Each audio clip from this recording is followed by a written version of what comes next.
Tadi ada berapa items, Pak? Bukan, yang di pendidikan misalnya. Oke. Ketika Anda ya. Yang ada 13 gitu ya? Iya, Mas lagi. Nah, ini. Bukan, Pak. Yang kalau ini kan udah, ini kan saya udah mengerti. Ini yang selanjutnya yang misalnya menentukan dari ada beberapa items ya, Pak ya. Ya. Itu datangnya dari siapa?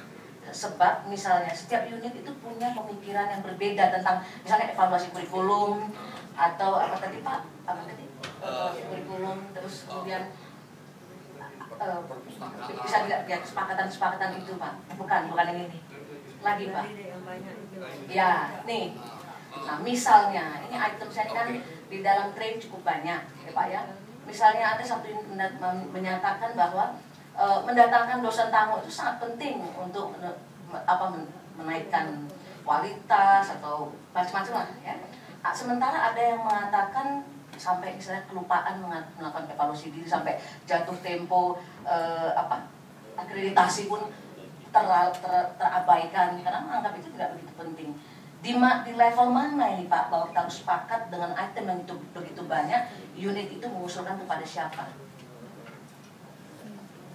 Kalau saya terus terang kan saya belum pernah bekerja di dalam setting university ya. Saya bekerja dalam setting negara, biasanya departemen. Mungkin saya analogikan saja. Kalau universitas ini adalah negara, kemudian departemen-departemen itu adalah mungkin jurusan fakultas ya. Ya, fakultas. Nah, kalau kami di Bappenas biasanya gini. Pada saat kita sudah memberikan kita membuat exercise resource and flow, kita yang pertama kita kasih tahu sama semua departemen. Dalam hal ini mungkin rektor mungkin memberitahu kepada semua fakultas, Anda akan dapat duit 20M, Anda akan dapat duit 13M, Anda akan dapat duit 10M.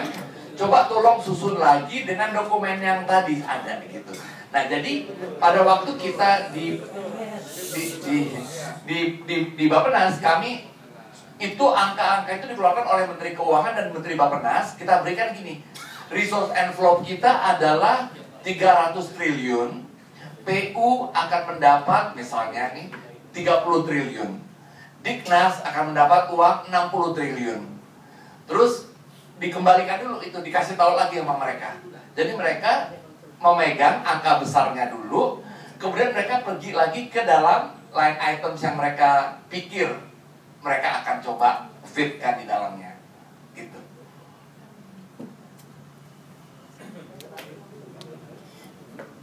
Ya Ibu silakan.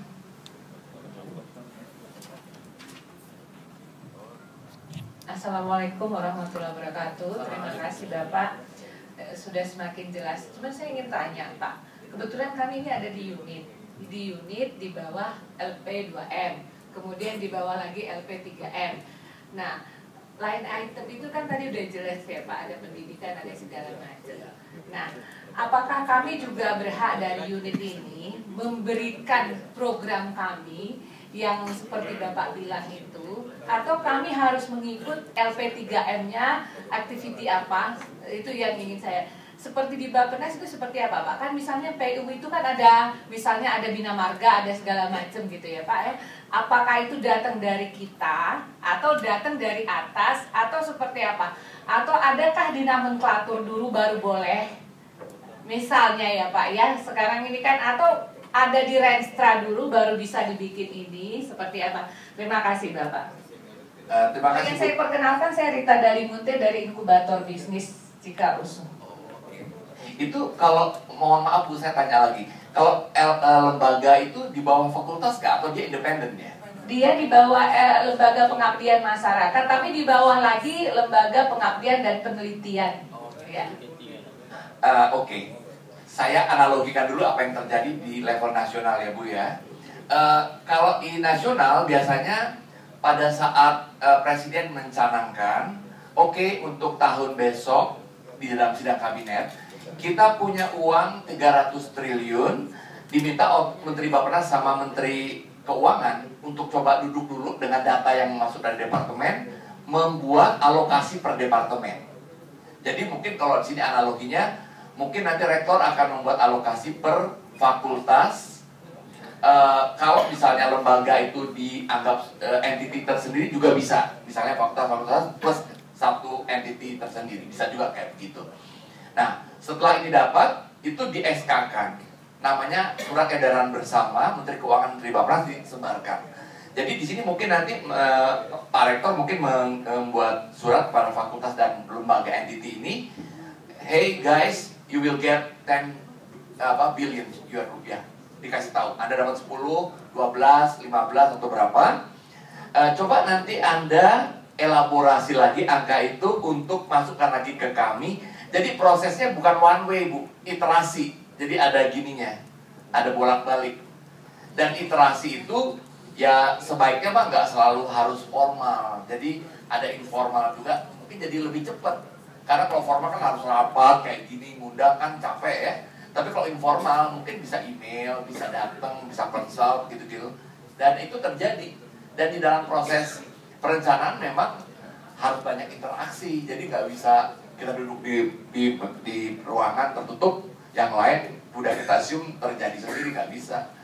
Nah jadi proses misalnya gini, ibu udah dipatok dapat 10. Terus waktu ibu elaborasi dengan line items, diperiksa lagi sama di atas. Menurut mereka nggak masuk akal, atau pada waktu konsultasi dianggap nggak masuk akal. Kemudian mungkin uang ibu tercoret misalnya 10 menjadi misalnya menjadi 8. Menjadi 8 karena apa? Karena dari kegiatan ibu kurang meyakinkan, mungkin begitu, katakanlah begitu.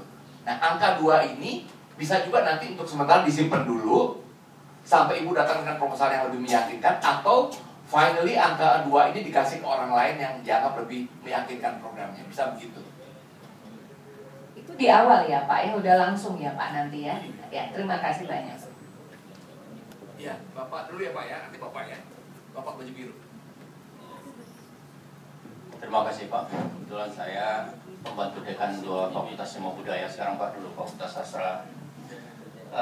Saya sangat senang mendengar bagaimana sebenarnya bisa kita memahami berapa sebenarnya pagu atau anggaran universitas. Kemudian seperti Bapak katakan tadi, berdasarkan keadilan, kemudian bisa didistribusikan ke fakultas dengan pagu tertentu.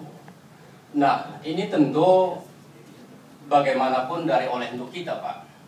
Jadi artinya universitas adalah memanage daripada persoalan manajemen fakultas. Kemudian fakultas memanage persoalan anggaran ini, kemudian bisa didistribusikan secara baik dengan pertanggungjawaban. Nah, kalau itu yang terjadi Pak, mungkin satu ikatan emosional yang berkaitan kepada katakanlah kebersamaan di dalam dunia pendidikan itu akan lebih baik. Jadi di sini apakah itu bisa? Kebetulan di sini juga ada Bapak Rektor, ada Pak Perdua, dan bagian perencanaan Ibu Ningrum. Apakah ini bisa? Karena kalau kami sudah tahu secara jelas, mungkin kami lebih mudah menyusun Renstra dan RKT-nya Pak. Jadi kalau di Fakultas Kedokteran bangun satu gedung, mungkin di Fakultas Budaya juga bisa bangun satu gedung, begitu Pak.